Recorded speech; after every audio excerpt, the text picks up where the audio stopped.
Hello everyone. ඉංග්‍රීසි භාෂාවේ ගැඹුරු තැන් වගේම ප්‍රායෝගික ඉංග්‍රීසි කථනයට අවශ්‍ය වෙන සරල තැන් ඊටාම නිවැරදිව හොඳින් ඔබ අවබෝධ කරගත යුතු වෙනවා. ඉතින් අද දවසේ මම ඔබට අපි නිතරම භාවිත කරන be කියන පදය නිවැරදිව භාවිත කරන ආකාරය ඒ වගේම ප්‍රායෝගික කථනයේදී හරියට යොදා ගන්න ආකාරය ඔබට කියලා දෙන්නයි මේ සූදානම් වන්නේ. බීට තියෙනවා සිංහල තේරුම් දෙකක්. ඒ තමයි වෙන්න කියන තේරුමයි ඉන්න කියන තේරුමයි. වෙන්න ඉන්න කියන මෙන්න මේ තේරුම් දෙකම බී තුල ගැබ් වෙලා තියෙනවා. අපි මෙන්න මෙහෙම අදහස් කියනවානේ. කරුණාවන්ත වෙන්න, අවංක වෙන්න, නිහතමානී වෙන්න, නිර්මාණශීලී වෙන්න මෙන්න මෙහෙම අදහස් කියනවා නේද? අන්න එතනදී අපිට මේ be කියන පදය අවශ්‍ය වෙනවා.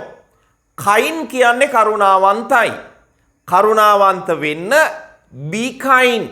be ට පස්සේ අපිට adjective එකක් දාන්න පුළුවන්. be kind කරුණාවන්ත වෙන්න.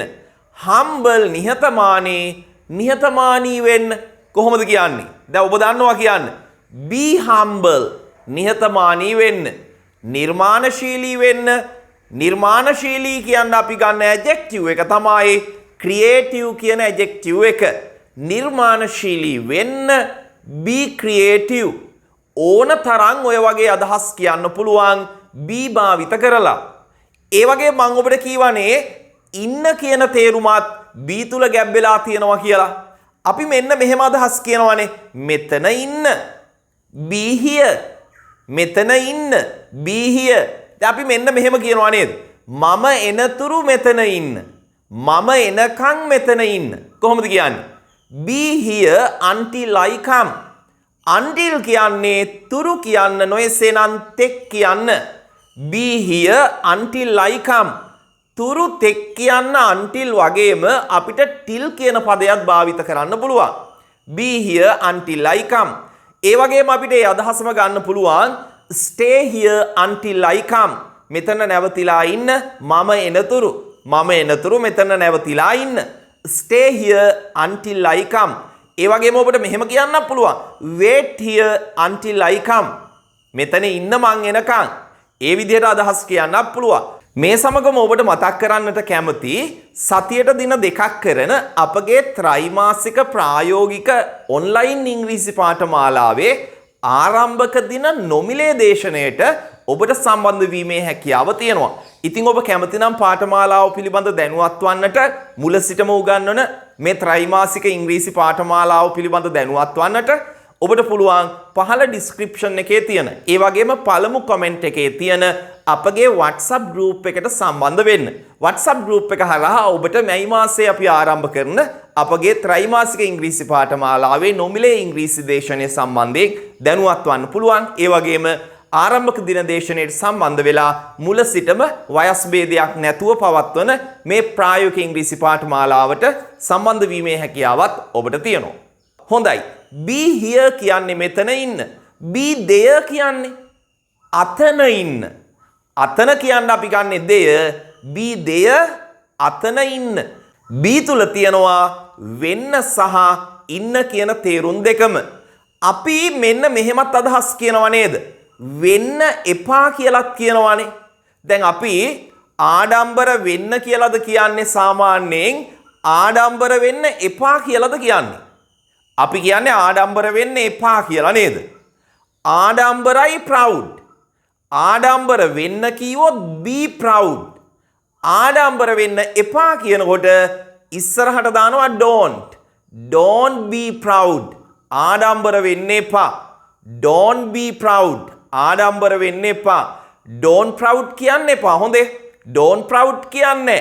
මොකද proud කියන්නේ adjective එකක් නේ. ඒ නිසා අනිවාර්යෙන් be භාවිත කළ යුතුමයි. don't be proud. අපි මෙන්න මෙහෙමත් කියනවා නේද? ඔච්චර ආඩම්බර වෙන්න එපා. ඔය තරම් ආඩම්බර වෙන්න එපා. කොහොමද කියන්නේ? don't be so proud.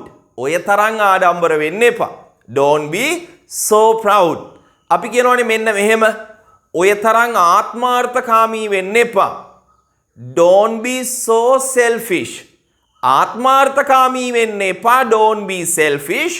ඔය තරම් ආත්මාර්ථකාමී වෙන්න එපා. ඔච්චර ආත්මාර්ථකාමී වෙන්න එපා. Don't be so selfish. ඒ ආකාරයට තමයි අදහස් කියන්නේ. selfish කියන්නේ ආත්මාර්ථකාමී. කටකාර වෙන්න එපා. කටකාරයි talkative. කටකාර වෙන්න එපා. Don't be talkative. ඔච්චර කටකාර වෙන්න එපා. Don't be so talkative. Don't be so talkative. බොළඳ වෙන්න එපා.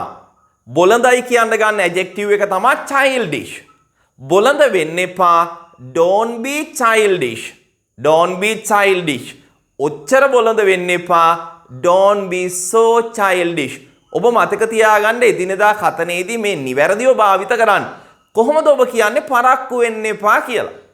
පරක්කු වෙන්න එපා. Don't late නෙවෙයි. Don't be late. late කියන්නේ adjective එකක්. ඒ නිසා අනිවාර්යයෙන්ම be දැමිය යුතු වෙනවා. Don't be late. පරක්කු වෙන්න එපා. adjective එකක් වගේම noun එකකුත් අපිට භාවිත කරන්න පුළුවන් බීට පස්සේ. මෙන්න බලන්න මේ උදාහරණය. අපි කියනවානේ මෙන්න මෙහෙම. රස්තියාදුකාරයෙක් වෙන්න එපා. රස්තියාදුකාරයෙක් වෙන්න එපා. රස්තියාදු ගහනවට කියන්නේ loiter කියලා. රස්තියාදුකාරයා loiter.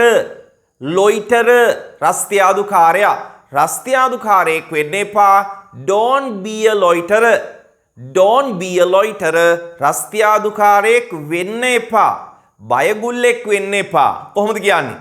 බයගුල්ලට කියන්නේ covered. covered බයගුල්ලා. බයගුල්ලෙක් වෙන්න එපා. Don't be a coward. Don't be a coward. දැන් අපි ළමයෙක්ගෙන් ඇහුවොත් එහෙම what is your future ambition කියලා, මොකද්ද ඔයාගේ අනාගත බලාපොරොත්තුව? what is your future ambition කියලා ඇහුවොත් බොහෝ වෙලාවට ළමයි කියනවා I like to be a doctor. I like to be a teacher. ඔන්න ඔය විදිහට අදහස් කියනව නේද?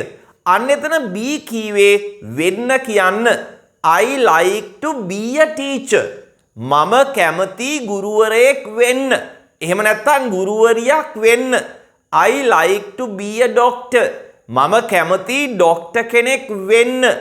ඊට පස්සේ අපිට noun එකක් භාවිත කරන්නත් පුළුවන්. අපි නිතරම කියනවානේ try to be a good person. හොඳ මිනිසෙක් වෙන්න උත්සාහ කරන්න. try to be a good boy. හොඳ boy කෙනෙක් වෙන්න. හොඳ පිරිමි ළමයෙක් වෙන්න උත්සාහ කරන්න. ඒ විදිහට අපිට පුළුවන් ඊට පස්සේ noun එකකුත් භාවිත කරන්න. මේ සමගම ඔබ මතක තියාගන්න ක්‍රියාපදයක් සමග අපි එපා කියනකොට be දාන්නේ නැහැ. යන්න එපා don't go. go කියන්නේ ක්‍රියාපදයක්. ඇතුළට එන්න එපා don't come in. don't come in. නේද? මට කරදර කරන්න එපා don't disturb me.